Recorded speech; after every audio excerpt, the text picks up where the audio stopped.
parce qu'on pense que c'est nécessaire et qu'on a un certain nombre de remontées qui nous laissent penser que le plan qui a été présenté, que ce soit les mesures liées, les mesures proposées par l'État et dans une certaine mesure le plan régional, il nous semble qu'il y a une sous-estimation de la crise et de ses conséquences. La première inquiétude que nous avons, c'est le sous-dimensionnement des aides de l'État et notamment les 9500 hectares qui pourraient être concernés par les aides de l'État concernant l'arrachage des vignes. Et ce chiffre est à comparer avec les 30 000 à 40 000 hectares qui sont concernés par cette problématique de surproduction. Et ce chiffre vient pas de chez nous, mais du CIVB. Et donc on peut même, enfin c'est difficile à remettre en cause, voire même on peut se demander s'il n'est pas sous-estimé. Et au-delà de cette problématique, un certain nombre de témoignages de viticulteurs nous indiquent également que de nombreuses situations individuelles qui seraient autant de situations sociales dramatiques, avec toutes les conséquences d'ailleurs que ça peut avoir sur les territoires sur lesquels sont installés ces viticulteurs, autant de situations individuelles qui ne pourront pas trouver de réponse en l'état actuel, notamment dans le plan régional de réorientation de la viticulture.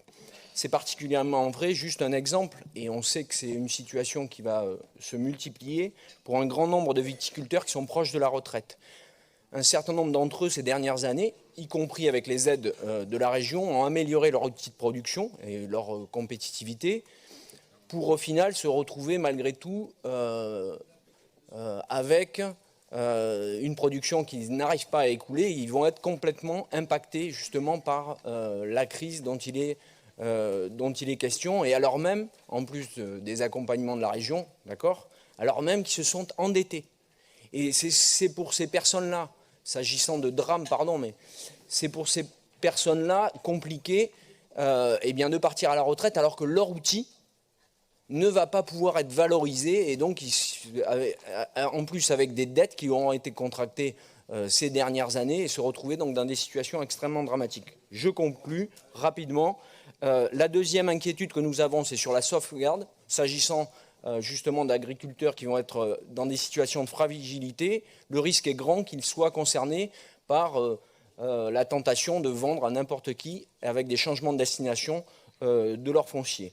Et donc cette motion vous propose d'affiner le diagnostic pour qu'on se mette d'accord, de renforcer le plan régional de réorientation viticole, de mener une réflexion en matière de sauvegarde du foncier agricole menacé, parce que la SAFER ne pourra pas faire face. Essayons d'avoir un temps relativement court. On a lu Mais non, mais enfin... J'ai fini, Président. Et la dernière chose, c'est que, justement, ça soit l'occasion, mais je sais bien, ça soit l'occasion pour la région et pour vous d'avoir cette nouvelle initiative et ainsi d'obtenir de la part de l'État un effort supplémentaire. Et dernière chose, vraiment, je conclurai avec ça.